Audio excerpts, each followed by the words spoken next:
नमस्ते। आइए सुनते हैं कथा सम्राट मुंशी प्रेमचंद की लिखी हुई कहानी दो बैलों की कथा। जानवरों में गधा सबसे ज्यादा बुद्धिहीन समझा जाता है। हम जब किसी आदमी को पल्ले दर्जे का बेवकूफ कहना चाहते हैं तो उसे गधा कहते हैं। गधा सचमुच बेवकूफ है या उसके सीधेपन, उसकी निरापद सहिष्णुता ने उसे यह पदवी दे दी है, इसका निश्चय नहीं किया जा सकता। गायें सींग मारती हैं। ब्याही हुई गाय तो अनायास ही सिंगनी का रूप धारण कर लेती है। कुत्ता भी बहुत गरीब जानवर है, लेकिन कभी कभी उसे भी क्रोध आ ही जाता है, किंतु गधे को कभी क्रोध करते नहीं सुना, न देखा। जितना चाहो गरीब को मारो, चाहे जैसी खराब सड़ी हुई घास सामने डाल दो, उसके चेहरे पर कभी असंतोष की छाया भी न दिखाई देगी। वैशाख में चाहे एक आध बार कुलेल कर लेता हो, पर हमने तो उसे कभी खुश होते नहीं देखा।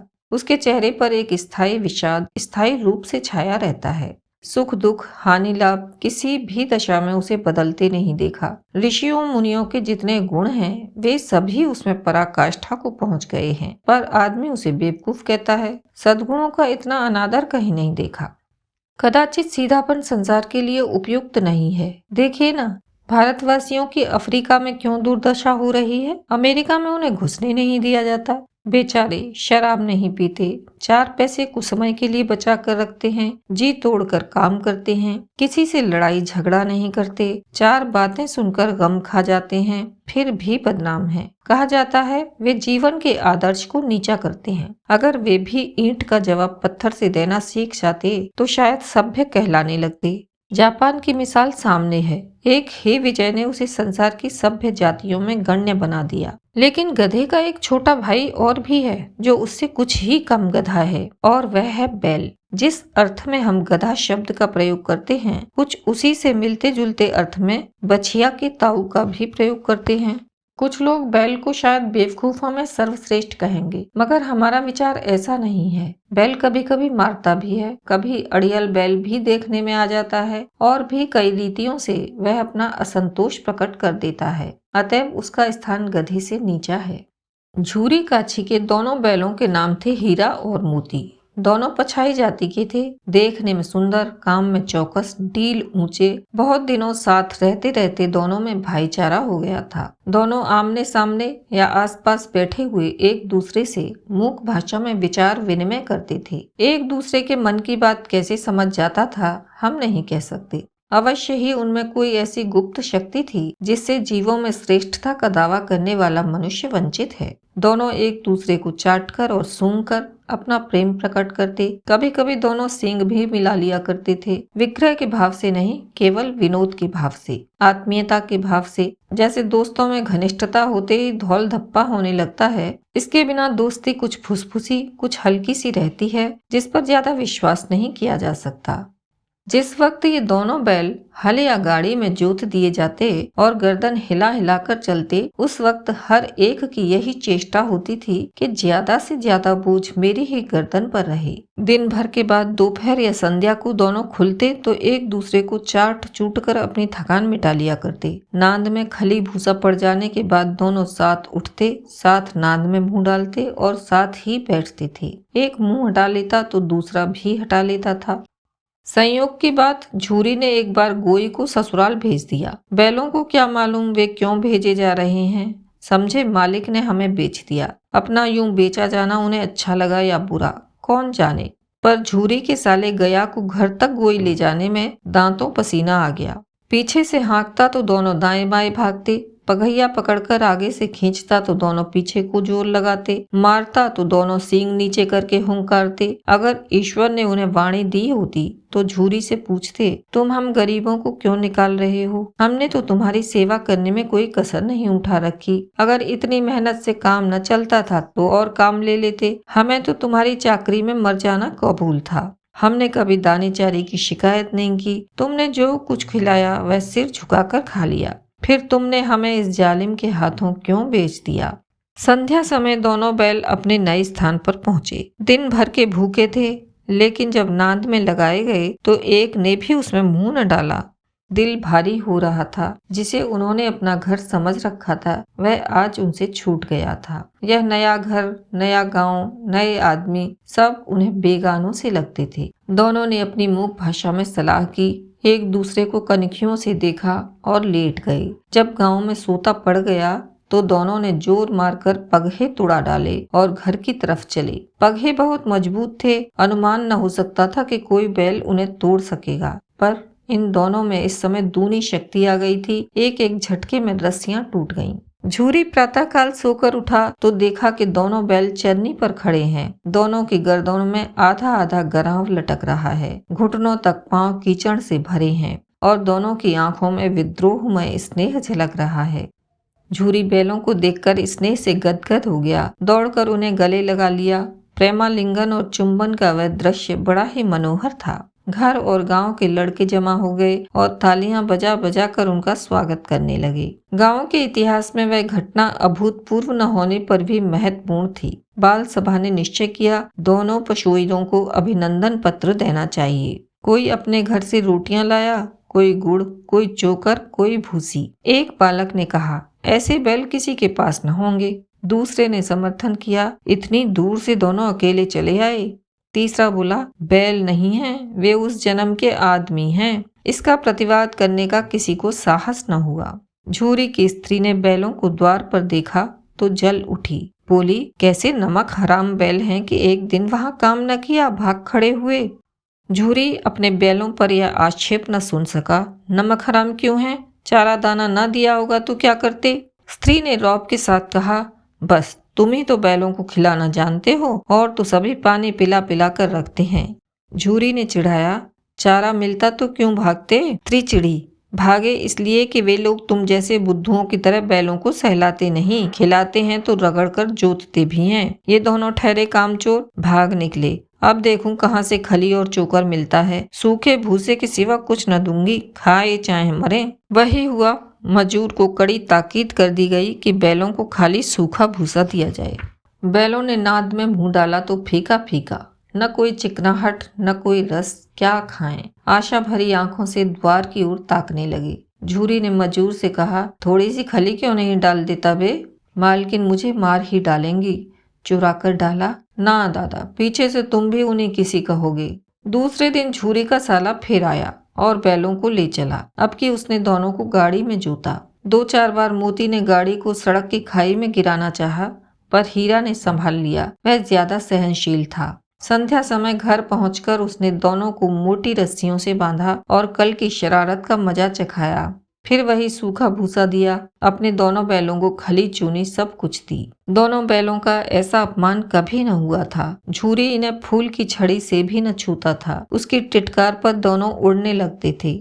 यहाँ मार पड़ी, आहत सम्मान की व्यथा तो थी ही, उस पर मिला सूखा भूसा। नांद की तरफ आंखें तक न उठाईं। दूसरे दिन गया ने बैलों को हल में जोता, पर इन दोनों ने जैसे पांव उठाने की कसम खा ली थी। वह मारते मारते थक गया, पर दोनों ने पांव न उठाया। एक बार जब उस निर्दयी ने हीरा की नाक में खूब डंडे जमाए तो मोती का गुस्सा काबू के बाहर हो गया। हल लेकर भागा। हल, रस्सी, जुआ, जोत सब टूट टाट कर बराबर हो गया। गले में बड़ी बड़ी रस्सियां न होती तो दोनों पकड़ाई में न आती। हीरा ने मूक भाषा में कहा, भागना व्यर्थ है। मोती ने उत्तर दिया, तुम्हारी तो इसने जान ही ले ली थी, अब की बड़ी मार पड़ेगी। पढ़ने दो, बैल का जन्म लिया तो मार से कहाँ तक बचेंगे। गया 2 आदमियों के साथ दौड़ा आ रहा है, दोनों के हाथों में लाठियां हैं। मोती बोला, कहो तो दिखा दूं कुछ मजा, मैं भी लाठी लेकर आ रहा है। हीरा ने समझाया, नहीं भाई, खड़े हो जाओ, मुझे मारेगा तो मैं 1-2 को गिरा दूंगा।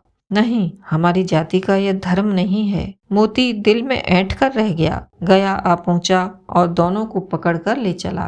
कुशल हुई कि उसने इस वक्त मार पीट न की, नहीं तो मोती भी पलट पड़ता। उसके तेवर देखकर गया और उसके सहायक समझ गए इस वक्त टाल जाना ही मसलहत है। आज दोनों के सामने फिर वही सूखा भूसा लाया गया। दोनों चुपचाप खड़े रहे। घर के लोग भोजन करने लगे। उस वक्त एक छोटी सी लड़की 2 रोटियां लिए निकली और दोनों के मुंह में देकर चली गई। उस एक रोटी से इनकी भूख तो क्या शांत होती, पर दोनों के हृदय को मानो भोजन मिल गया। यहाँ भी किसी सज्जन का वास है। लड़की भैरों की थी, उसकी माँ मर चुकी थी। सौतेली माँ उसे मारती रहती थी। इसलिए इन बैलों से उसे एक प्रकार की आत्मीयता हो गई थी। दोनों दिन भर जोते जाते, डंडे खाते, अड़ते, शाम को थान पर बांध दिए जाते और रात को वही बालिका उन्हें 2 रोटियां खिला जाती। प्रेम के इस प्रसाद की वह बरकत थी कि 2-2 गाल सूखा भूसा खाकर भी दोनों दुर्बल न होते थे, मगर दोनों की आंखों में रोम रोम में विद्रोह भरा हुआ था। एक दिन मोती ने मूक भाषा में कहा, अब तो सहा नहीं जाता हीरा, क्या करना चाहते हो? एक आध को सींगों पर उठाकर फेंक दूंगा। लेकिन जानते हो, वह प्यारी लड़की जो हमें रोटियां खिलाती है उसी की लड़की है जो इस घर का मालिक है। वह बेचारी अनाथ न हो जाएगी तो मालकिन को न फेंक दूं? वही तो उस लड़की को मारती है। लेकिन औरत जात पर सींग चलाना मना है, यह भूले जाते हो? तुम तो किसी तरह निकलने ही नहीं देते। तो बताओ, आज रस्सी तोड़ाकर भाग चलें? हाँ, यह मैं स्वीकार करता हूँ, लेकिन इतनी मोटी रस्सी टूटेगी कैसे? इसका एक उपाय है। पहले रस्सी को थोड़ा सा चबा लो, फिर एक झटके में जाती है। रात को जब बालिका रोटियां खिलाकर चली गई तो दोनों रस्सियां चबाने लगी, पर मोटी रस्सी मुंह में न आती थी। बेचारे बार बार जोर लगाकर रह जाते थे। सहसा घर का द्वार खुला और लड़की निकली। दोनों सिर झुकाकर उसका हाथ चाटने लगी। दोनों की पूंछें खड़ी हो गईं। उसने उनके माथे से लाए और बोली, खोले देती हूँ, चुपके से भाग जाओ, नहीं तो यहाँ लोग मार डालेंगे। आज घर में सलाह हो रही है कि इनकी नाकों में नाथ डाल दी जाए। उसने गराव खोल दिया, पर दोनों चुपचाप खड़े रहे। मोती ने अपनी भाषा में पूछा, अब चलते क्यों नहीं? हीरा ने कहा, चलें तो, लेकिन कल इस अनाथ पर आफत आएगी, सब इसी पर संदेह करेंगे। सहसा बालिका चिल्लाई, दोनों फूफा वाले बैल भागे जा रहे हैं। अरे दादा दादा, दोनों बैल भागे जा रहे हैं, जल्दी दौड़ो। गया हड़बड़ाकर भीतर से निकला, दोनों बैलों को पकड़ने चला। वे दोनों भागे। गया ने पीछा किया, वे और भी तेज हुए। गया ने शोर मचाया, फिर गांव के कुछ आदमियों को भी साथ लेने के लिए लौटा। दोनों मित्रों को भागने का मौका मिल गया, सीधे दौड़ते चले गए। यहाँ तक कि मार्ग का ज्ञान न रहा। जिस परिचित मार्ग से आए थे उसका यहाँ पता न था। नए नए गांव मिलने लगे। तब दोनों एक खेत के किनारे खड़े होकर सोचने लगे, अब क्या करना चाहिए। हीरा ने कहा, मालूम होता है राह भूल गए। तुम भी बेतहाशा भागे, वहीं उसे मार गिराना था। उसे मार गिराते तो दुनिया क्या कहती। वह अपना धर्म छोड़ दे, लेकिन हम अपना धर्म क्यों छोड़ें? दोनों भूख से व्याकुल हो रहे थे। खेत में मटर खड़ी थी, चरने लगे। रह रहकर आहट ले लेते थे, कोई आता तो नहीं है। जब पेट भर गया, दोनों ने आजादी का अनुभव किया तो मस्त होकर उछलने कूदने लगे। पहले दोनों ने डकार ली, फिर सींग मिलाए और एक दूसरे को ठेलने लगे। मोती ने हीरा को कई कदम पीछे हटा दिया, यहाँ तक कि वह खाई में गिर गया। तब उसे भी क्रोध आया, संभल कर उठा और फिर मोती से भिड़ गया। मोती ने देखा खेल में झगड़ा हुआ चाहता है तो किनारे हट गया। अरे यह क्या, कोई सांड डौंकता चला आ रहा है। हाँ, सांड ही है। वह सामने पहुंचा। दोनों मित्र बगलें झांक रहे हैं। सांड पूरा हाथी है, उससे भिड़ना जान से हाथ धोना है। लेकिन न भिड़ने पर भी तो जान बचती नहीं नजर आती। इन्हीं की तरफ आ भी रहा है। कितनी भयंकर मूरत है। हीरा ने चिंतित स्वर में कहा, अपने घमंड में भूला हुआ है, आरजू विनती न सुनेगा। मोती ने मूक भाषा में कहा, बुरे फंसे, जान कैसे बचेगी, कोई उपाय सोचो। भाग क्यों न चलें? भागना कायरता है तो फिर यहीं मरो। बंदा तो 9-2-11 होता है, और जो दौड़ाए तो फिर कोई उपाय सोचो जल्दी। उपाय यही है कि उस पर दोनों जने एक साथ चोट करें।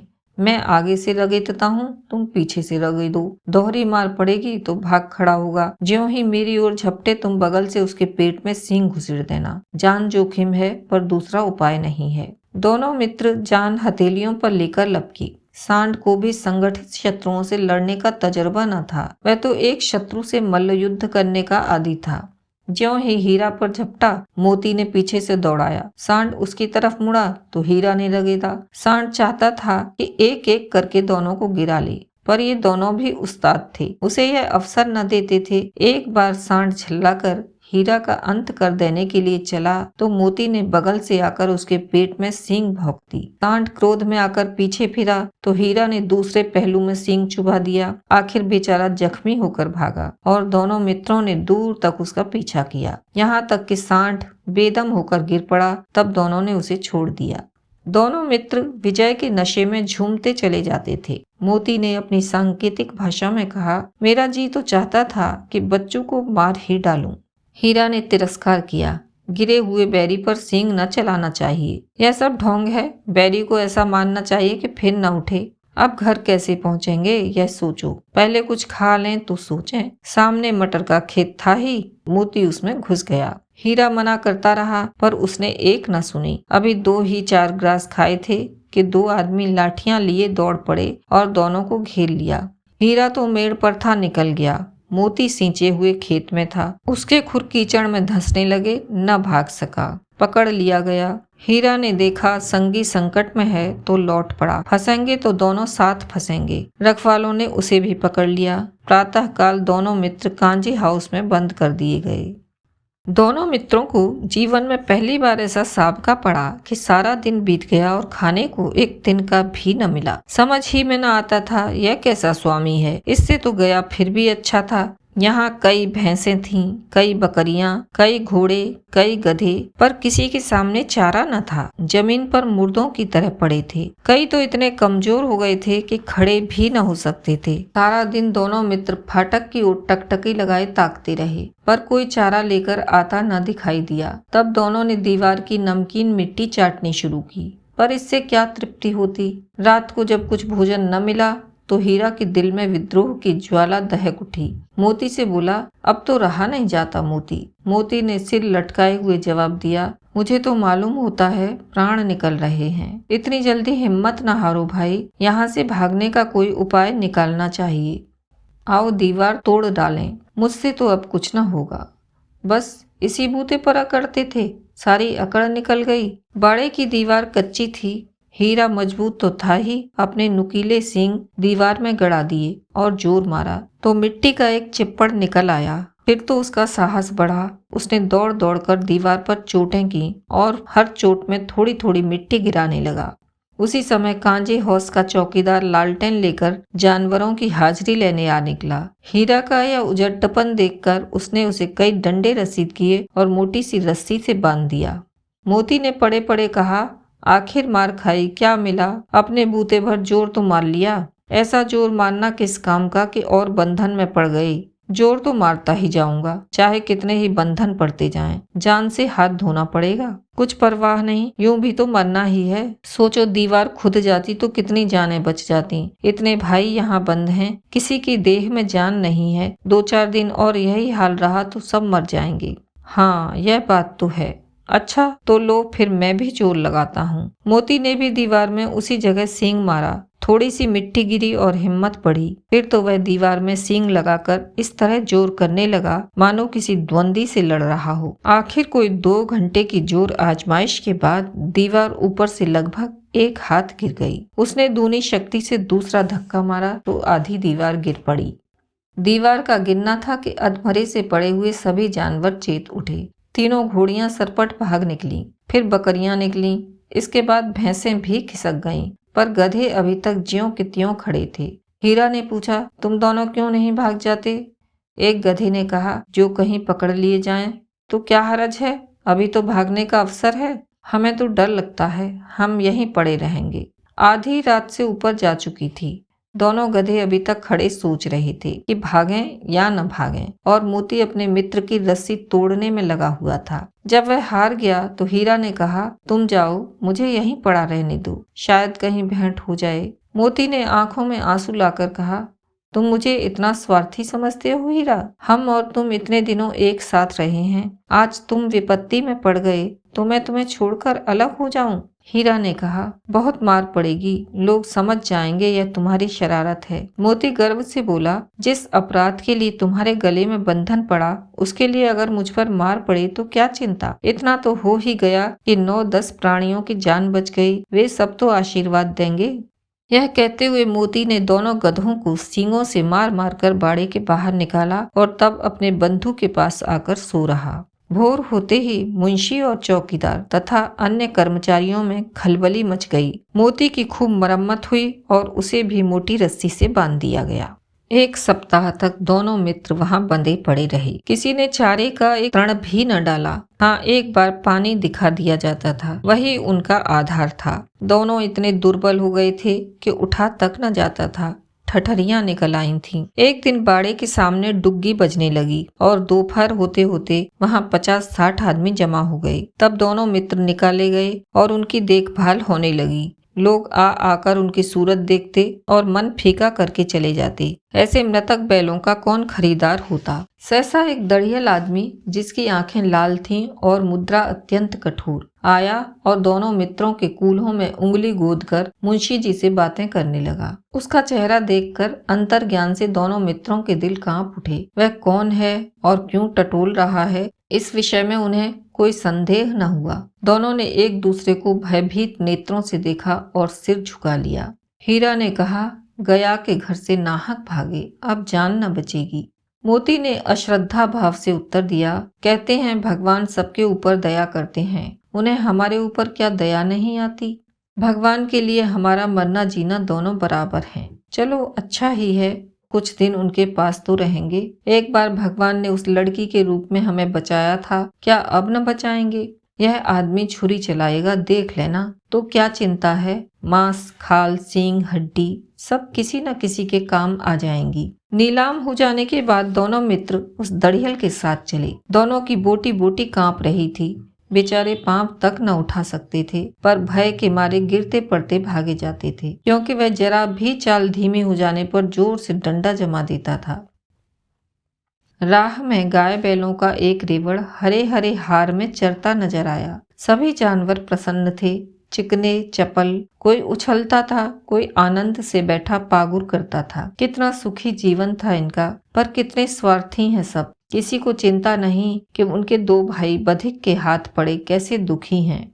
सहसा दोनों को ऐसा मालूम हुआ कि यह परिचित राह है। हाँ, इसी रास्ते से गया उन्हें ले गया था। वही खेत, वही बाग, वही गांव मिलने लगे। प्रति क्षण उनकी चाल तेज होने लगी।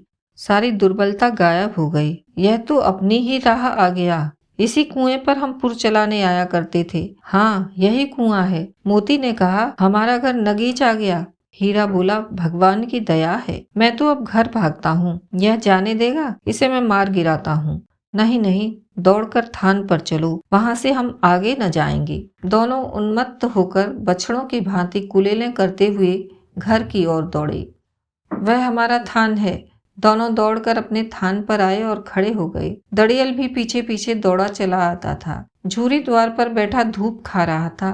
बैलों को देखते ही दौड़ा और उन्हें बारी बारी से गले लगाने लगा। मित्रों की आंखों से आनंद के आंसू बहने लगे। एक झूरी का हाथ चाट रहा था। दड़ियल ने जाकर बैलों की रस्सियां पकड़ ली। झूरे ने कहा, मेरे बैल हैं। तुम्हारे बैल कैसे?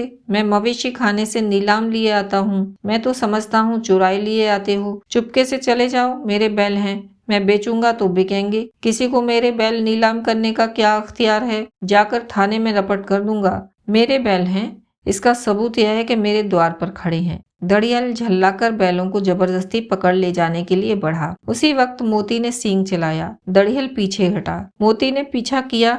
दड़ियल भागा, मोती पीछे दौड़ा। गांव के बाहर निकल जाने पर वह रुका, पर दड़ियल का रास्ता देख रहा था। दड़ियल दूर खड़ा धमकियां दे रहा था, गालियां निकाल रहा था। गांव के लोग यह तमाशा देखते थे और हंसते थे। जब दड़ियल हार कर चला गया तो मोती अकड़ता हुआ लौटा। हीरा ने कहा, मैं डर रहा था कि कहीं तुम गुस्से में आकर मार न बैठो। अगर वह मुझे पकड़ता तो मैं बेमारे न छोड़ता। अब न आएगा। आएगा तो दूर ही से खबर लूंगा।